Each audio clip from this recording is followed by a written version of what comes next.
ሓደ ንግሆ ዮርሊን ናይ መጽናዕቲ ፕሮጀክት ኣነ ምእታው ናብ ሓደ ዩኒቨርሲቲ እናጎየትን ከላ ሓደ ሰራቂ ንሓደ ዓብይ ሰብኣይ ቦርሶም ንኸሕድጎም ክቃለሶም ከሎ ትርኢ እሞ ሰንቢዳ ነቲ ቅድሚያ ናብቲ ዩኒቨርሲቲ ዝኣተወ ወዲ በእጅኻ ነዚ ሰብኣይ ንሓግዞም ኢላ ለመነቶ። ንሱ ግና ሓፂፀ ዘለኹ ንዘይፈልጦ ሰብ ክብል እውን ናይ ስኮላርሽፕ ዕድለይ ክሓልፈኒ ኣይፈቅድን ብምባል ገዲፍዋ ይኣቱ። ኣማራፂ ሳነት ዮርሊን ድማ ናብቲ ዕግርግር ትቐርብ እሞ ነቲ ሰራቂ እቲ ቦርሳ ፈንወሉ ምስ በለቶ እቲ ሰራቂ ግና ብቁልጡፍ ነቲ ቦርሳ መንጢልዎ ይጎይ። ብምቕፃል እውን ዮርሊን ናብቲ ዝተጎድአ ዓብይ ሰብኣይ ቀሪባ ተጎዲኹም ዲኹም ኢላ ተሓቶሞ ንሱ ድሓን ምዃኖም ዝነገራኻ ቦርሶም ከም ተምፀሎም ነጊራ ቃላትያትሎም ትኸይድ። ብምቕፃል እውን ዮርሊን ደድሕሪ እቲ ሰራቂ እናጎየትን ከላ እቲ ሰብኣይ ፀዊዑ ስለምንታይ ክትሕግዝኒ ዘለኺ ኢሉ እንተሓታ ንሳ ድማ እቲ ትኽክለኛ ነገር ክትገብር ስለ ዘለዋ ጥራሕ ምዃኑ ነገረቶ። ንሱ ቀፂሉ ንሓደ ዘይትፈልጥዮ ሰብ ኢልኪ ሂወት ካብ ሓደጋ ይተእትዊ ዋላ እኳ እንተበላ ንሳ ግን ንዕኡ መልሲ ከይሃበት ደድሕሪ እቲ ሰራቂ ትጎይ። ብድሕሪኡ እታ ጸሓፊት መፅያ ክደልዮ ከም ዝፀንሐትን ኣበይ ከም ዝነበረን ተሓቶሞ ንሱ ዝኾነ ጉዳይ ነይሩን ምስ በላ እውን ብዘይካ ሓንቲ ጓል ኩሎም ተወዳደርቲ ፕሮጀክቶም ከም ዘእተው ሓበረትሉ። ሰብኣይ ከዓ ሕራ ኢሉ ብቁልጡፍ ናይታ ዘይመፀት ጓል መንነት ኣጻሪ ከምፅለ ኢሉ እንትእዝዛ ንሳ ተደናጊራ ስለምንታይ ብምባል ዝተፈጠረ ፀገም ኣሎ ዲላ ተሓቶሞ ንሱ ድማ ዋላ ሓደ ፀገም የለን ስቑኢልክ ጥራሕ ምፅለይ ይብላ። ድሕሪኡ ንሳ እውን ሕራይ ሓላፊ ትብሎ እሞ ሓቢሮም ናብቲ ዩኒቨርሲቲ ኣቱ። በቲ ሓደ ወገን ድማ እቲ ሰራቂ ናብ ሓደ ዝተዓፀወ መንገዲ ኣትዩ መሕለፊ ምሳኣነ ዮርሊን ብድሕሪቲ መፅያ ሕጂ ናብቲ ኸዶ ይብልካ እናበለት ከተፈራርሑ ትፍትን እሞ ንሱ ድማ ስለምንታይ ተጓዮ ከም ዘላ እንተሓታ ንሳኻ ናይ ሰብ ቦርሳ ከም ዝሰረቀን ክምልሶ ከም ዘለዎ ነገረቶ። እቲ ሰራቂ ድማ ጅግና ምፅዋት ኣየዋፀክን ኢሉ የፈራርሓ እሞ ንሳኻ ፀኒዓ እቲ ቦርሳ ከይሃባ ፈፂማ ከም ዘይትኸይድ ምስ ነገረቶ ተልክማ ጽቡቕ ኢሉ ንስኽ እውን ዘለክ ኩሉ ሃቢ ይብላ። ንሳ ድማ ሓሪቓ ቴሌፎና ተውፅእ እሞ እንድሕርዳት ቦርሳ ዘይብካኒ ናብ ፖሊስ ክድውል እናበለት ከተፈራርሑ እንትትጅምር ንሱ ድማ ቅልጥፍ ኢሉ ነታ ሞባይላን ነቲ ሒዛቶ ዝነበረት ናይ መጽናዕቲ ጽሑፍን ብሓይሊ ምንጥላ።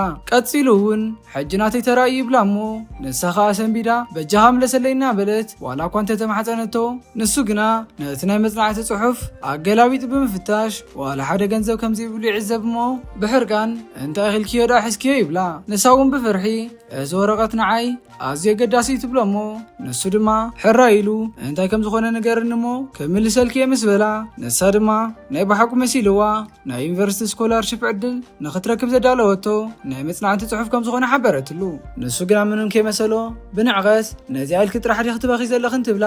ንሳ ድማ ናብ ኮሌጅ ንኽትኣቱ እኹል ገንዘብ ከም ዘይብላን እቲ ስኮላርሽፕ እውን ንዓኣ ኣዝየ ገዳሲ ምዃኑን ነጊራ ከተረድኦ ዋላ እኳ እንተፈተነት ንሱ ግን ብንዕቐት ነቲ ወረቐት ቀዲዱ ናብ እግራ ይድርቤላ።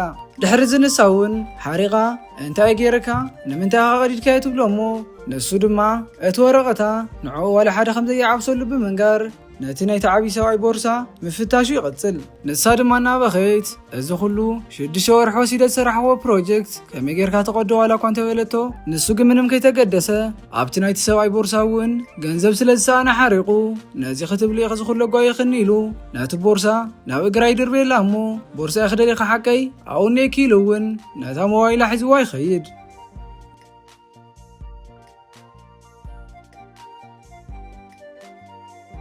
ብኻልእ ገጽ ድማ ኣብቲ ዩኒቨርሲቲ እቲ ሓደ ተወዳዳሪ ናብታ ጸሓፊት ብምኻድ ንምንታይ ክሳብ ሕጂ ናይቲ ስኮላርሽፕ ተዓዋቲ ዘይተፈለጠ ይብላ እሞ ንሳ ድማ እቲ ተዓዋታይ መን ክኾን ከም ዝኽእል ዝውስኖ እቲ መካየዲ ስራሕ ጥራሕ እዩ በለቶ።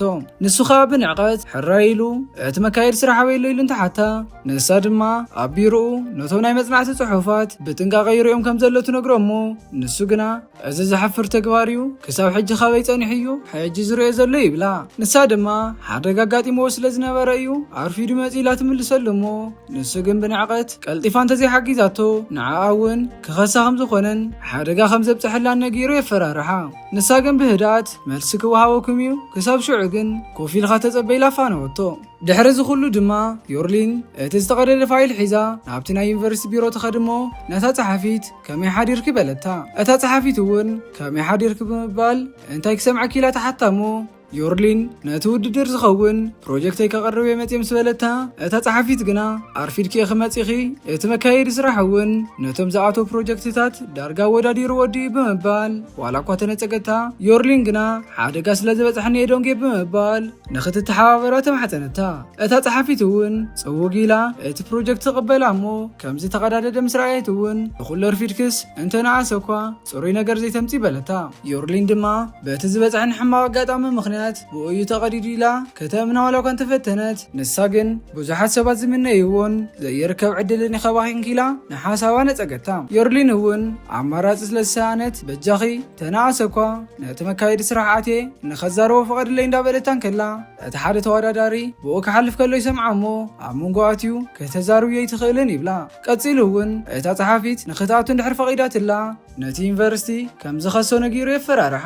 ዮርሊን ድማ ብስምባደ እንታይ ደጌረካ ትብሎ እሞ ንሱ ድማ ምስኡ ማዕረ ዕድል ክትረክብ ከም ዘይትኽእል ነጊሩ ብንዕቐት ካብ ዝረሓቐ ይብላ። እታ ጸሓፊት እውን ወሲኻ እዋ ሓቂ እዩ ካብዚ እንተኸድኪ ክሓይሽ ብምባል ክሰምዐኪ ይክእልን ትብላ እሞ ነዚ ዝሰምዐት ዮርሊን እውን ብሓዘን ተዋሒጣ ካብቲ ቢሮ ወፅያ ትኸይድ። ድሕሪ ዝተወሰኑ ሰዓታት ዮርሊን ሓዚና ናብ ገዛ እናተመለሰትን ከላ ፓውሎ መፅዩ ከመይ ኣለኺ ዮርሊን ይብላ እሞ ንሳ እውን ፓውሎ ከመይ ኣለኻ ኢላ ሰላምታ ኣቕረበትሉ። ንሱ እውን ቀፂሉ ናብቲ ዝሓዘቶ ፋይል እናረኣየ እቲ ውድድር ክዳ ከመይ ነይሩ ኢሉ እንተሓታ ንሳ ግን ሓፊራ ከምዘይተወዳደረት ትነግሮ እሞ ንሱ ድማ ብስምባደ ንምንታይ ከምዘይተወዳደረት ይሓታ። ንሳ ድማ ዝኾነ ፀገም ኣጋጢምዋ ክትወዳደር ከምዘይከኣለት ምስ ነገረቶ ፓብሎ ከዓ እዚ ስኮላርሺፕ ማዕረኽ እንዳኽዝግብኦ ዋላ ሓደ ሰብ የለን ብምባል ምልስ ኢሉ እውን ድሓን ካልእ ግዜ ዋላ ትወዳደር ይኽናበለ ከፀናንዓ ይፍትን። ንሳ ግን ሓዚና በቃ ኣነ ንዕወይ ተፈጠርኩ ማለት እዩ ሱቕ ኢለ ስራሒ ክሰርሕ ትብሎ እሞ ፓውሎ ድማ ንዓኺ ልዕሊ ማንም እዩ ዝግበአኪ ንፍዕቲ ይኽናበለ ከተባብዓ ዋላ እኳ እንተፈተነ ንሳ ግን ተስፋ ቆሪፃ እዚ ኩሉ ተራ ሕልሚ ጥራሕ እዩ ሱቕ ኢለ ስራሒ ተስራሕ ኩሕሸኒ በለቶ። ንሱ ቀፂሉ ሕራይ ኣነ እንታይ ክሕግዘኪ ኢሉ እንተሓታ ድማ ኣይትጨነቕ ኣነ ድሓን ክኸውን እየ ብምባል ገዲፋቶ ትኸይድ። ምስ ተፈላለዩ እውን ሃንደበት ዓብዪ ሰብኣይ ይመፅእ እሞ ዮርሊን ኢሉ ምስ ተድሃያ ንሳ እውን ብኣግራሞት ብኸመይ ከም ዝረኸባ ተሓቶ እሞ ንሱ ድማ ንሰባት እናሓተተ ከም ዝረኸባ ይነግራ። ንሳ ቀፂላ እንካ ቦርሳኻ ክወስዶ ዝሓሰብኩ ኸይመስለካ ኢላ ትህቦ እሞ ንሱ እውን ፍሽኽ ኢሉ ተቐቢሉ ሱቕ ምስ በለ ብኣግራሞት ኣይትፍትሾ እንዲኻ ደኣ በለቶ። ንሱ ድማ ኣብ ውሽጢ እቲ ቦርሳ ብዙሕ ዘገድስ ኣቕሓ የለን ይብላ እሞ ዮርሊን ድማ እሞ ዝኹሉ ዝተጓየኽውን ሕይወተይ ዝተበላሸወን ንኸንቲ እዩ ነይሩ ዲኻ ትብለኒ ዘለኻ በለቶ። ሰብኣይ ከዓ ኣይፋለን ብምባል እዛ ቦርሳ እዚኣ ነብሳይ መሓራ በዓልቲ ገዛ እያ ከም ህብቶ ሂባትኒ ነይራ ናታ መዘከርታ እያ ምስ በላ ንሳ እውን ቀሲና ጽቡቕን በኣረይ ከሰርኩን ትብሎ እሞ ንሱ እውን እወኢሉ ስለ ዘምለስክለይ የቐኒየለ ኢሎ መስገና። ዮርሊን ከዓ ምስጋና ከምዘየድል ትነግሮ እሞ ንሱ እውን ቀፂሉ ዝሓዘንኪ ክትመስሊ ዝተፈጠረ ፀገም ኣለዲ ኢሉ እንተሓታ ንሳ ድማ ብዛዕባ እቲ ኩሉ ዝተፈጠረ ፀገም ሓደ ብሓደ ምስ ነገረቶ ንሱ ከዓ ዓጆኺ ደጊምካ ከስፍትኒ ይኽናበለ ከበረታታዓ ይጅምር። ንሳ ግና እቲ ፕሮጀክት ንኽተዳሉ 6 ወርሒ ከም ዝወሰደላን እቲ ናይ መወዳእታ መዓልቲ ድማ ሎማዓንቲ ከም ዝኾነን ኣብ ሰዓታት ውሽጢ እውን ከምዘይተረክብን ትነግሮ እሞ ሰብኣይ ድማ ዋላ እኳ እንተዘይሓተትክኒ ክመኽረኪ ይደልየ ብምባል ዝተፈጠረ እንተዝፍጠር ተስፋ ከይትስእኒ ይብላ እሞ ቀፂሉ እውን ከም መበረታትዒ ክኾና ኢሉ ካብ ጅቡኡ ገንዘብ ኣውፅኡ ይህባ። ንሳ ግና ፈፂመ ይቅበለካኒ ምስ በለቶ ይግባኣኪ እዩ ዛጓለ ኢሉ ክህባ ዋላ እኳ እንተፈተነ ንሳ ግን መሊሳ ኣይፋልን ብምባል ንዓኻ ምሕጋዘይ ቅኑዕ ተግባር መሲሉ ስለተረኣየኒ ጥራሕ ገይረዮ በለቶ። ንሱ ድማ ብኣግራሞት ካብ ሚልዮናት ሓንቲ ቅንዕቲ ጓል ተረኺብኪ ኢሉ እንተወድሳ ንሳ እውን ወለደይ ከዕቢኑ ከለዉ ዘምሃሩን ነገራት እየ ዘተግብር ዘለኹ ትብሎ እሞ ብድሕሪኡ እውን በልድሓን ዋዕላቶ እንትትኸይድ ንሱ እውን ፍሽኽ ኢሉ ተሰናቢትዋ ይኸይድ። ኣብ ዝቕፅል መዓልቲ ፓውሎ ነቲ ዮርሊን ደርበየቶ ወረቐት ካብ እንዳጓሓ ፈልዒሉ ናብቲ ዩኒቨርሲቲ ይኸይድ እሞ ንናታልያ ምስ ረኸባ እውን ከመይ ውዒልኺ ይብላ። ንሳ እውን ከመይ ውዒልኻ ኢላ ሰላምታ ምስ ኣቕረበትሉ ንሱ ቀፂሉ እቲ ናይ ዮርሊን ተቐደደ ወረቓቕቲ ለጋጊቡ ኣምፂኡ መሓዛይ ትማሊ ሓደጋ በፂሕዋ ኣብ ሰዓቱ ክተእትዎ ስለ ዘይከኣለት ኣነ ሒዘዮ መፅእ ኣለኹ በላ። ንሳ ግና የቕሬታ ኢላ እቲ ናይ መዓልቲ ገደብ ኣኺሉ እዩ ሕጂ እውን ውፅኢት ጥራይ መሃቢ ተሪፉና ትብሎ እሞ ንሱ ድማ በጃኺ ነዚ ፕሮጀክት ብዙሕ ያለፊዓቱልና በለ ዋላ እኳ እንተማሕፀና ንሳ ግን የቕሬታ ናይቲ ዩኒቨርሲቲ ሕጊ ኣይፈቅድን ኢላ ነፀገቶ። ንሱ ድማ ሕራይ ተናእሰ እኳ ተቐበልኒ ብምባል ጽቡቕ ጌርከም ብዮ ምናልባት እውን ሓሳብ ክተቐየርክ ምስ በላ ንሳ እውን ሕራይ ሃባይላ ተቐበሎሞ ናይ ዮርሊን ፎቶ ምስ ረኣየት እውን ተሓጒሳ ፍሽኽ ምስ በለት ንሱ ድማ በቲ ዝተቐደደ ወረቐት ትላገጽ ዘላ መሲልዎ ሕፍር ኢሉ እናሰሓቐ ኣጸቢቐ ንኽልግቦ ናይ ዓቕመይ ፈቲኒ እየ ይብላ። ቀፂሉ እውን እታ ቆልዓ ዓብዪ ብቕዓት ኣለዋ ይብላ እሞ ንሳ እውን ከምዚ ምግባርካ ብጣዕሚ ደስ ዝብል እዩ ዓብዪ ስራሕኻ ሰሪሕካ ብምባል ዝተኻኣለ ንኽገብረ ምስ በለቶ ንሱ እውን ብታሕጓስ የቐኒለ ኢልዋ ክወፅእ እንትፍትን ምስቲ ናይ ዮርሊን ተወዳዳሪ ይጋጮ እሞ እቲ ወዲ ድማ ሓሪቑ ዓይንኻ ባርአ እንትብሎ ፓውሎ ግን ብትሕትና የቕሬታ ዝሓወ ኢልዎ ይወፅእ።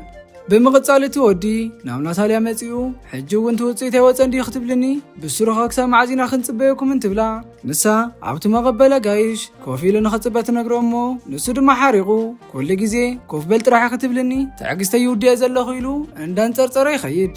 ብድሕሪኡ ናታልያ ነቲ ናይ ዮርሊን መጽናዕታዊ ጽሑፍ ሒዛ እንዳተቐላጠፈት ክትወፅእ ከላ እቲ ሓላፊ ይርያ እሞ ናበይ ሃፂፃ ትኸይድ ከም ዘላ እንተሓታ ድማ ነታ ጓል ክእልሻ ዝኸድ ዘለኹ ቴሌፎን እውን ይሰርሕን ዘሎ ኢላ እቲ ፋይል ተርእዮ። ንሱ ነቲ ጽሑፍ ተቐቢሉ ምስ ረኣዮ ብኣግራሞት መን ይሰሪሕዎ እዚ ሰብ እዚ የድልየና ይብላ እሞ ንሳ ድማ ናይታ ዝተረፈት ጓል እዩ በለቶ። ንሱ ቀፂሉ ዮርሊን ድያ እንትብላ ንሳ እውን እወ ኢላ ትፈልጣ ዲኻ ኢላ ተሓቶ እሞ ንሱ እውን እወ ምስ በላ ናታልያ ቀፂላ እታ ጓል ንፍዕቲ እያ ነዚ ዩኒቨርስቲ እውን ብብዙሕ መንገዲ ክትጠቅም ትኽእል እያ በለቶ። ሰብኣይ ድማ እወ ብምባል ግን ንሳ ብቐሊሉ እያ ተስፋ ቆሪፃ ይብላ እሞ እንታይ ኮይና ምስ በለቶ ድማ ንግዚኡ ተስፋ ዝህባ ነገር ከም ዝሰኣነት ይነግራ። ናታልያ ድማ ንሳ ተስፋ ቆሪፃ ክትኸውን ትኽእል እያ መሓዛኣ ግና ኣዝዩ ተባዕ ወዲ እዩ ንሱ እውን ነዚ ፕሮጀክት ለጋጊቦ ምፅኢለ ይትብሎ እሞ ቀፂላ እውን ሕጂ ክትኸይድ ከም ዘለዋ እንትትነግሮ ንሱ እውን እወ ኺድ ብምባል ሒዛታ ንኽትመጽእ የእዝዛ። ድሕሪ ዝተወሰኑ ሰዓታት ዮርሊን ኣብ መንገዲ ሸቐጥ እናሸጠት ከላ ናታልያ ትመጽእ እሞ የቕሬታ ብምባል እውን ዮርሊን ድኺላ እንትትሓታ ዮርሊን ድማ እወ ኢላ እንታይ ክሰምዓኪ በለታ። ናታልያ ድማ ካብቲ ዩኒቨርስቲ መጽእ ትብላ እሞ ዮርሊን ተደናጊራ እንታይ ዝተፈጠረ ጸገም ኣለዲ እንትትብላ ናታልያ ከዓ ዋላ ሓደ ጸገም የለን ብምባል ንምንታይ ፕሮጀክት ኺሒዝኪ ከተወዳደረ ከም ዘይመጻኺ ጥራሕ የክፈልጥ ዝደሊ በለታ። ዮርሊን ድማ ናብቲ ዩኒቨርስቲ እናኸደት ከላ ዝኾነ ሃንደበታዊ ጸገም ስለዘጋጠማ ብሰዓታ ክትመጽእ ከም ዘይከኣለት ትነግራ እሞ ንቐጻሊ ግን ገስጊሳ ቅድሚ ሰባት ቀዲማ ከም ትርከብ ብፍሽኽታ ቃላተወትላ። ናታልያ ግና እዚ ዕድል እኮ በ4 ዓመት እዩ ዝወሃብ ምስ በለታ ዮርሊን እውን ፍሽኽታ ሓሲሱ ከምኡ ምዃኑ የፈለጥኩ ነይረ ትብላ እሞ ናታልያ ድማ ሕጂ ካብ ፈለጥኪ እንታይ ክትገብር ከም ትደሊ ንገርኒ በለታ። ዮርሊን ድማ ወለዳ ብቐሊሉ ተስፋ ንኸይትቆርጽ ከም ዘምሃርዋን ሕጂ ስራሓ ጠንኪራ ከም ትሰርሕ እንትነግራ እሞ ናታልያ ከዓ ጽቡቕ ሓቦይ ዘለኪ ምስ በለታ እውን ዮርሊን የቐኒለ ኢላ መስጊናታ ናብ ስራሓ ትኸይድ። ናታልያ ግና ጸንሒላ ደው ተብላ እሞ ንኢኮኖሚያዊ ጸገም ዘለዎም ሰባት ዝኸውን ካልእ ቦታ ኣለና እዩ ትብላ እሞ ዮርሊን ግና ዋላ ከምኡ ኮይኑ ኣነ ብዘይቲ ሙሉእ ስኮላርሽፕ ክመሃር ክጽገም እየ ብምባል ቀፂላ እውን ስለዚ ሓሰብ ክለይ የቐኒለ ኢላ ካብቲ ትሸጦ ዝነበረት ኣውፂኣ ትህባ እሞ ናታልያ እውን ተቐቢላ ብምስጋን ዝተፈጠረ ተዝፍጠር ተስፋ ክትስእን ከም ዘይብላ ትነግራ። ነዚ ዝሰምዐት ዮርሊን እውን እታ ዓብዪ ሰብኣይ ዝመኸራ ምኽሪ ተዘኪርዋ ሓቦ ሰኒቓ ንናታልያ ጸንሐኒ ኢላ ጠጠው ተብላ እሞ ኣርኪባታ ምስኣ ትኸይድ። ብድሕሪ እውን ናታልያን ዮርሊን ናብቲ ናይ ውድድር ቦታ ሒዛታ ተኣቱ እሞ ኣብዚ ኮፍ በሊላ ምስቶም ተወዳደርቲ ኮፍ ተብላ። ብምቕጻል እቲ መካየዲ ስራሕ ናብቲ መድረኽ ወፂኡ ከመይ ውዒላትኩም ኢሉ ኣነ መሓዳር እዚ ዩኒቨርስቲ ሽመይ ድማ ኣቶ ቪሰንተ ይበሃል ንነዊሕ ግዜ ስለ ዘጸበኹኹም እውን የቕሬታ ግበሩለይ ኢሉ ምስ ዓርሱ የፋልጦም እሞ ቀፂሉ እውን ካብ 100 ሰባት ዝተመረጽኩም 3 ናይ መወዳእታ ተወዳደርቲ ኢኹም ዝሰራሕኩም ስራሕቲ እውን ኣዝዩ ዘድንቕ እዩ ንናይ ሕድሕድኩም ስራሕቲ እውን ኣጸቢቐ መርሚረየ ኣለኹ መብዛሕትኹም ኣዝዩ ዘገርም ስራሕኩም ሰሪሕኩም ካብኣኸትኩም ግና እቲ ሓደ ሰብ ናይ ሰብ ስራሕ ከም ናይ ባዕሉ ገይሩ የቕሪብዎ ዘሎ ይብሎም። ብምቕጻል እውን ሕጂ ነቲ ተዓዋታይ ነፍልጠሉ ሰዓት በጽሑ እዩ ብምባል ነዚ በዛ ዓብዪ ዩኒቨርስቲ ዝዳሎ ሙሉእ ስኮላርሽፕ ዝተዓወተ ከነፍልጥ ኢና ይብል እሞ ናታልያ እቲ ሰርቲፊኬት ንኽትህቦ ይነግራ። ናታልያ ምስ ሃበቶ እውን ናይዚ ስኮላርሽፕ ተዓዋቲ ዮርሊን እያ ብምባል ዮርሊን ናብዚ መድረኽ ንኽትወፂ ብኽብሪ ይዕድም እንትብላ ዮርሊን ድማ ብስምባደ ጠጠው ኢላ ግን እኮ ምንም ፕሮጀክት የቕረብኩም በለቶም። ቪሰንተ ድማ ኣተዘበልኩኺ ኣይትዝክር እየ እንዲኽ ብምባል ብፍጹም ተስፋ ክትስን የብልኽና በላን ከሎ እቲ ሓደ ተወዳዳሪ ሓሪቑ ዘረቦም የቋርፆም እሞ ዓዊሉ እውን እዚ ስኮላርሺፕ ንዓይ ዝግበአኒ ናተይ እናበለ ይዛረብ። ቪሰንተ ድማ ኣይትህፀፅ ንስኻ እውን ናይ ልፍዓትካ ዋጋ ክትረክብ ኢኻ ኢሉ ይላገፀሉ እሞ ኣብ መንጎዚ ሓደ ፖሊስ ብድሕሪት መፂን ትሕዞ ንሱ ድማ ብስምባደ እንታይ ዝፍጠር ዘሎ ይብሎም። ኣቶ ቪሰንተ ድማ ናይ ሰብ ዶክመንት ከም ናትካ ምሲልካ ብምቕራብ ኣብ ትሕቲ ቁፅፅር ውዒልካ ኣለኻ ይብሎ እሞ ንሱ ድማ ብዛዕባ እንታይ ካ ትዛረብ ዘለኻ እንትብሎ ቪሰንተ ከዓ እቲ ዘቕረብካዮ ፕሮጀክት ናትካን እቲ ዝገርም ከዓ እቲ ወናንኡ ካልእ ዘይኮነስ ናይ ባዕለ እዩ ብምባል ንስኻ ግን ብቐሊሉ ትፍለጥ መሰለካ ነይሩ ይብሎ። ብድሕሪ እዚ ትወዲ ብፖሊስ ተታሒዙ እናተወሰደ ከሎ ሕነይ ክፈዲ እየ ንኹላኹም ከረእኩም እየ እናበለ እናፈከረ ይወፅእ። ብምቕፃል እቲ ዝሓገዛ መሓዛ እውን ብታሕጓስ እናጣቕዐ እንኳ ሓጎሰኪ ዮርሊን እዚ ካብ ማንም ንላዕሊ ንዓኺ ዝግበአክ እንትብላ ንሳ እውን የቕኒለ ኢላ ሳላኻ እዩ ዝኹሉ ተሳኺዑ ትብሎ እሞ ንሱ እውን ፍሽኽ ብምባል ኣኽሪዕኽኒ ኢኺ ይብላ። ብድሕሪኡ እውን ኣቶ ቪሰንተ ዮርሊን እንኳ ሓጎሰኪ ኢሉ እቲ ሰርቲፊኬት ሂባ እሞ ብድሕሪኡ እውን ክልቲኦም ፍሽኽ ኢሎም ፎቶ ክሰኣሉ ይጅምሩ።